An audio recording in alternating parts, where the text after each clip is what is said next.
Business review on a day when the ground shook beneath our feet. The mining community held its breath after that earthquake struck near several mines in Orkney in the northwest. Reports of miners being trapped underground close to the epicenter of the quake proved to be unfounded. But Anglo Gold does say that 17 employees at its Groot Nolikwa and Moet Kotsong mines sustained minor injuries earlier today. Workers were raised back to the surface. Gold miner Harmony says it's not received any reports of casualties or underground damage. Well, the quake struck early in the afternoon. Tremors spread out across Joburg and Pretoria and were felt as far as Cape Town, Durban, Botswana and Mozambique. The Council for Geosciences has confirmed it measured 5.5 on the Richter scale. It says the event was caused by the release of pressure that had been building up underground in those Orkney mines. Well, let's cross now to SABC reporter Lizette Laboskachny, who is on the ground in the northwest, close to Orkney. Lizette, what are people saying about what they experienced today? We are currently here at the Kuma Township where the Northwest Premier Supramahimopelo just did a walkabout here. We are seeing quite a number of homes that are damaged here. We've spoken to some of the residents in this area and they are very unhappy about the damage that their homes sustained. You will understand that it's not a very rich area. People don't really have money to now fix their homes again. One lady saying her entire toilet collapsed and she doesn't know how she's going to fix it. At this stage, people are still trying to ascertain the damage here and to see what will happen going forward. Lizette, have you managed to gain a sense of whether many of the mining operations continued as normal, which is what we heard earlier? Most of the mines, as a precautionary measure, did withdraw all their miners from underground. We initially, just minutes after the earthquake that struck here, we did get reports of miners at Vaal Reeds that were trapped in their shafts that later proved not to be true. But most of the mines around Orkney and Bloemfontein, the mines did get the guys to come up ground. It's quite a long process. You will know that they are mining quite deep here in the Orkney area, so it can take some of these miners up to hours to come up to the surface.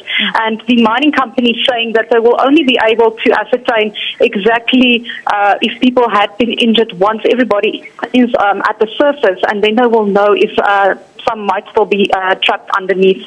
All right, so we could still hear some news. And the big question that's being asked is, was this a normal seismic event or something caused specifically by the mines? The Geosciences Council has been talking about pressure building up underground. I understand speculation about acid mine drainage as well.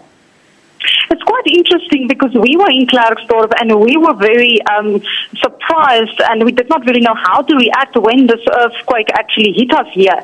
Now, the guys that we spoke to that stay in Bloemfontein and Orkney and even Klerksdorp says they were not fazed by this earthquake at all. They didn't even move from their seats.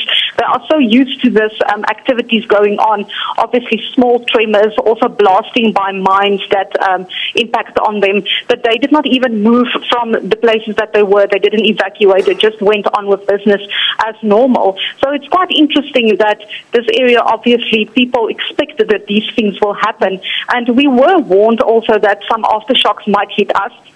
And people were told to stay away from these buildings that have been damaged because it might fall down on them if we should have these aftershocks. Well, you've answered my last question. I guess if there was no major concern about the main event, not much fear about aftershocks at the moment. Yeah, we were at the scene just quite after the earthquake struck where a guy died when a very dilapidated building fell on him. Now, in that area, the people stay in those dilapidated buildings because they have no other place to stay. And the emergency services told these guys on scene to not go into those buildings at all because it's not safe. There might be aftershocks, they might get hurt, and they must please, for the duration, for a few days, they must not go back and sleep in these dilapidated buildings because they themselves might still be injured. So the disaster management people are meeting here, and then we will get a better idea of exactly what the extent was. But the warning has been that people must be careful. All right, thank you very much, SABC reporter Lizette Laboskachny. We will be speaking to the Chamber of Mines a little later in the show. As I said, lots of questions being asked about what caused that quake and whether the mining activity played a part. Let's take a quick look at the numbers now. The JSE rose for a second day in line with global markets.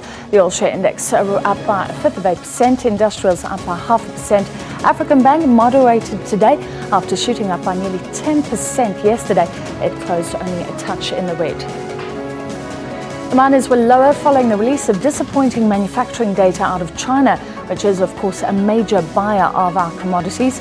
Looking at the actual prices, gold moved slightly lower as investors have been moving into the dollar. Brent crude oil also weaker as oversupply in the Atlantic Basin outweighs concerns of turmoil in the Middle East and North Africa and what they could do to production. Finally, the rand trading lower despite a better outlook on the markets. It's lost ground against that stronger dollar, once again trading above 10.70 to the greenback. Currency traders also awaiting a slew of data on our South African economy coming out on Thursday. Well, the United States wants concessions from South Africa if we are to keep our preferential access to American markets. We'll look at the big trade battle after the break.